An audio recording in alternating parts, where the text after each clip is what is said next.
চলেন আজকে আপনাদেরকে একটা সুন্দর সন্ধ্যার গল্প শোনাবো। আসসালামু আলাইকুম, কেমন আছেন আপনারা? আজকে বাগানে এসে তো মনটা খুশি হয়ে গেছে। বেগুনটা এত বেশি বড় হয়ে গেছে যে এরপর এটা নষ্ট হয়ে যাবে না খেলে। আর গাছে আরো সুন্দর সুন্দর কাঁচামরিচ ছিল। সন্ধ্যায় চিন্তা করলাম তার জন্য নাস্তা তৈরি করব। যেহেতু আজকে আমি বাসায় আছি, যেদিন আমি বাসায় থাকি সেদিন আমি চেষ্টা করি তার জন্য সবসময় কিছু না কিছু তৈরি করতে। যেই ভাবা সেই কাজ লেগে গেলাম। আমি সবসময় একটা কথা বলি, যেই কোনো সম্পর্ক লাইক হাজব্যান্ড ওয়াইফ, বাবা মা, ভাই বোন, আরও আদার্স যে কোনো সম্পর্ক বা ফ্রেন্ডসই বলেন না কেন, আপনি যেই সম্পর্কই টিকিয়ে রাখতে চান না কেন, দুই পক্ষেরই সমান এফোর্ট লাগে। আপনি যদি একা একা সারা জীবন এফোর্ট দিয়ে যান আর ওই পক্ষ থেকে যদি আপনার কোনো প্রকার ইচ্ছা, এফোর্ট বা কিছুই না থাকে, তাহলে কিন্তু আপনি চাইলেও এই সম্পর্ক বেশি দিন টিকিয়ে রাখতে পারবেন না। এই কথাগুলো বলার একটাই কারণ, সেটা হচ্ছে এই যে আমাকে দেখছেন, আমি কিন্তু আপন মনে তার জন্য রেডি করছি নাস্তা। আমার ইচ্ছাটা হচ্ছে এরকম যে সে যাতে বাসায় এসে দেখতে পারে হোমমেড কিছু মজার মজার খাবার, যেটা দেখে তার মনটা খুশি হয়ে যায়, যেহেতু সারাদিন লোকটা পরিশ্রম করছে আমাদের জন্যই। সো সেই চিন্তাধারা থেকে আমি কিন্তু কোনো কিছু না ভেবে, তাকে না জানিয়ে তার জন্য নাস্তা তৈরি করতে লেগে পড়েছি। আর এদিকে সে কি করেছে জানেন? সেও বাসায় ফেরার সময় আমার পছন্দের টেস্টি ট্রিটের পেস্ট্রি কেক নিয়ে এসেছে, সাথে নিয়ে এসেছে পিনাট বার। মানে এই যে ব্যাপারটা, সেও কিন্তু আমার কথাই ভেবেছে। আমি কিন্তু তাকে বলিনি যে আমার জন্য কেক নিয়ে আসবেন, সে জানে আমি জিনিসটা খুব বেশি পছন্দ করি। এই যে ছোটোখাটো এফোর্টগুলো, এগুলো কিন্তু জীবনে অনেক মিনিং রাখে। মানে এই জিনিসগুলো আপনার সম্পর্ককে অনেক বেশি শক্তপোক্ত করে গড়ে তুলবে।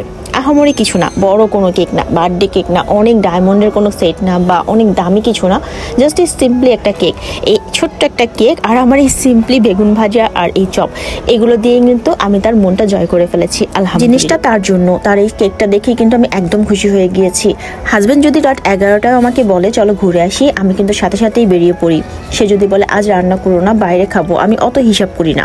সে যদি বলে ফোন বা ল্যাপটপে না, সিনেমা হলে গিয়ে সিনেমা দেখবো, আমি এক লাফে রাজি হয়ে যাই। হয়তো অনেকে ভাবতে পারেন আমি উড়নচণ্ডী, একদম সংসারী না, কিন্তু আমার মনে হয় এগুলোই জীবনের শ্রেষ্ঠ সময়। একসময় শরীরের শক্তি থাকবে না, মন চাইলেও দুজন ঘুরতে যেতে পারবো না, একসময় আর ইচ্ছে মতো বাইরেও খেতে পারবো না, অতিরিক্ত চিনি, লবণ, তেল খেতে নিষেধ করে দিবে কিন্তু ডক্টর।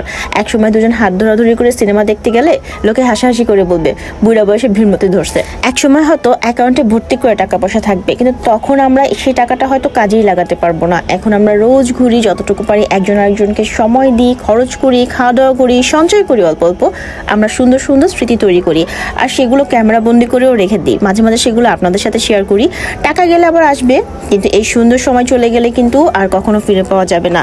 আমি সব সময় চেষ্টা করি ছোট ছোট সময়গুলোকে অনেক বেশি এনজয় করতে। এই যে দেখেন কি সুন্দর একটা কেক আর 2টা পিনাট, এই যে জিনিসটা, এটা কিন্তু খুব বড় কিছু না। এটা চাইলে যে কোনো মানুষ বাসায় ফেরার সময় সন্ধ্যায় তার স্ত্রী বা সন্তানদের জন্য নিয়ে আসতে পারে।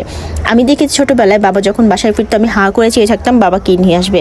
সবসময় যে বাবা এক্সপেন্সিভ কোনো খাবার দাবার আনতো, ব্যাপারটা কিন্তু তা না। মাঝে মাঝে বাবা একদম 1 টাকা দামের পাইনাপেল চকলেটও নিয়ে আসতো। আচ্ছা, ছোটবেলায় পাইনাপেল চকলেটগুলো কে কে খেয়েছেন বলবেন কিন্তু। আর এদিকে আপনাদের সাথে গল্প করতে করতে দেখেন আমার নাস্তাও কিন্তু একদম রেডি। মুচমুচে বেগুনির সাথে সাথে আমি একটু পাতাকপির পাকোড়াও করে নিয়েছি। আমার শাশুড়ি আম্মুকে আমি সবসময় দেখি ঠিক ভাজা পোড়ার কিছুক্ষণ আগে বেসনটা গুলিয়ে নেন, এতে খুবই ক্রিস্পি হয়। আর আমরা যেটা করতাম আগে, গাদাখানেক খাওয়ার সোডা হাবিজাবি দিয়ে সেটাকে ক্রিস্পি করার চেষ্টা করতাম আরো ঘন্টাখানেক আগে থেকে।